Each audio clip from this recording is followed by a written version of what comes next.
Hola, bienvenidos a Las Amanuenses Rebeldes. El día de hoy estaremos hablando sobre el escritor de Don Quijote de la Mancha, Miguel de Cervantes Saavedra. Es considerado la máxima figura de la literatura española y es universalmente conocido por haber escrito el ingenioso hidalgo Don Quijote de la Mancha, que muchos críticos han descrito como la primera novela moderna y una de las mejores obras de la literatura universal. Los seudónimos por los que era conocido o llamados son el príncipe de las letras hispanas, el príncipe de los ingenios, la pluma de España y el manco de Lepanto. Y entrando más en su historia, se dice que Miguel de Cervantes Saavedra nació el 29 de septiembre de 1547 en Alcalá de Henares, España, aunque esta fecha no es exacta. Se dice que nació este día simplemente porque es el día de San Miguel Arcángel, y hay una cultura en ese entonces en el que el día que tú naces te nombran por el día de ese santo. Y ya entrándonos más en su educación y en su familia, este hombre nace siendo muy humilde. Es hijo de Rodrigo de Cervantes, que era un cirujano y un barbero. Tiene una amplia familia de 7 hermanos, él era el cuarto de ellos, y su madre es Leonor de Palacio.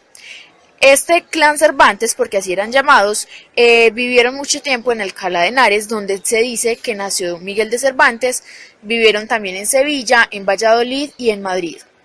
En cuanto a la educación, este hombre no fue educado fuertemente. Estudió en 2 colegios, principalmente uno jesuita y el otro era erasmista. Así que no se constata que su educación haya sido ejecutada en la Universidad de Salamanca, como algunos dicen. Cervantes inicia su carrera de escritor con 4 composiciones poéticas, incluidas por su maestro, el humanista Juan de López de Hoyos, en la relación oficial que se publica con motivo de la muerte de la reina Isabel de Valois.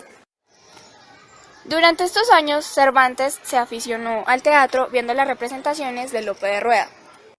Ya en su vida laboral, al ver que la escritura no le daría para mucho, se dedicó a ser pendenciero.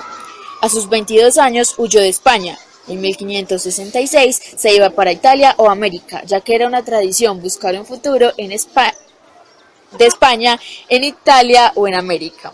Así que este hombre decidió irse para Italia. Este entra como un ayudante de un cardenal y quería ser oficial de los tercios. Los tercios españoles en su siglo de oro eran España mi natura, Italia mi ventura y Flandes mi sepultura. Este entra a la batalla de los tercios contra los turcos y allí fue herido cruelmente en uno de sus brazos y en el pecho. El brazo que le quedó impedido fue el izquierdo, gracias a este fuerte atacado. Felipe II en 1569 manda prender a Miguel de Cervantes, acusado de herir a un duelo a un tal Antonio Sigura, maestro de obras. Llega a Roma en diciembre del mismo año.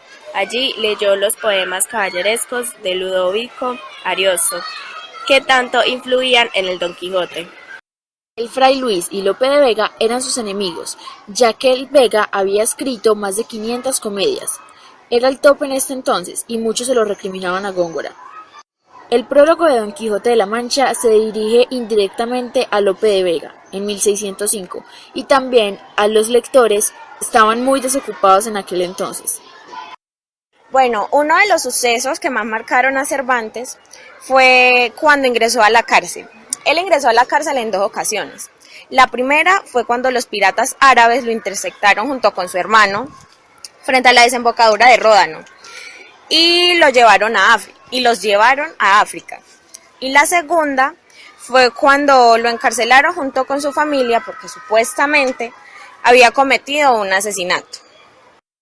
Cabe decir algo muy importante, y es que la primera ocasión que Cervantes se encontró en la cárcel, se dedicó a pensar en el libro, en ideas que le iban a servir para que en la segunda ocasión empezara a escribir la primera parte de Don Quijote de la Mancha. En la segunda estadía en la cárcel, se dedicó a preparar su obra. Allí duró 5 años. Luego de salir de la cárcel, en medio de la desesperación, se dedicó a ser mendigo y fue excomulgado por la iglesia 13 veces. Se casó con una mujer de 19 años. Él le doblaba la edad, llamada Catalina Salazar de Palacios. Bueno, hay que decir que el matrimonio entre Catalina y Cervantes no era muy funcional. De hecho, cuando Cervantes escribía sus propias autobiografías, no mencionaba a su esposa. En la época de los años de 1581 y 1583, Cervantes tiene relaciones amorosas con Ana Villafranca de Rojas, casada con Alonso Rodríguez, un tabernero. De esta relación nace una hija que es bautizada como Isabel Rodríguez y Villafranca, el 9 de abril de 1584. A los 16 años, Cervantes la reconoce como hija y es llamada Isabel Saavedra. Un dato curioso es que algunos de los personajes de Don Quijote de la Mancha estaban inspirados en la familia de su esposa Catalina. Su editor favorito de libros era también el editor del rey, llamado Francisco de Robles. Este era quien se encargaba de dar los últimos toques para que el libro fuera todo un éxito. Cervantes nunca creyó que su obra, El ingenioso hidalgo Don Quijote de la Mancha, iba a ser la mejor obra, sino que se iba a hacer famoso por novelas ejemplares. Otro dato curioso de la vida de él es que Cervantes nunca se creyó buen poeta, sino que a él le daba dificultad escribir diferente a Lope de Vega, Góngora o Quevedo. Él hasta incluso escribe una partecita donde dice: yo que siempre trabajo y me desvelo por parecer que tengo de poeta la gracia que no me quiso dar el cielo. Cervantes muere el 22 de abril, pero la tradición de aquel pueblo era anunciar la muerte el día que se enterraba el difunto, y por eso dicen que murió el 23 de abril. Cervantes falleció en Madrid a la edad de 68 años, de diabetes, en la conocida Casa de Cervantes, situada entre la calle de León y la calle Francos, en el barrio de las Letras o de las Musas, en el entorno conocido Madrid de los Austrias. Cervantes deseó ser enterrado en la iglesia del convento de las Trinitarias Descalzas, en el mismo barrio, ya que cuando fue llevado preso en Argel, la congregación de los Trinitarios ayudó, hicieron de intermediarios y recogieron fondos para que él y su hermano Rodrigo fueran liberados. Paradójicamente, Miguel de Cervantes es enterrado de caridad en la calle de Lope de Vega, que era su enemigo. Sus restos aún están extraviados. Catalina, su esposa, hizo que publicaran la última obra de él, Los trabajos de Persífes y Segismunda. Este hombre fallece legalmente el 22 de septiembre, pero es enterrado el 23, junto a Shakespeare. Por eso se dice que este es el día del libro o el día del idioma. Es enterrado de caridad en la calle de Lope de Vega, paradójicamente. Sus restos aún siguen extraviados. Su última casa fue en la calle de Francos, como ya había dicho mi compañera. Catalina, su ex esposa, hizo que publicaran su última obra, Los trabajos de Persífes y Segismunda. Este hombre fallece legalmente el día 22, pero se es reconocido el día 23 de abril, junto al día en que es enterrado Shakespeare. Y por eso este es el día del libro o del idioma.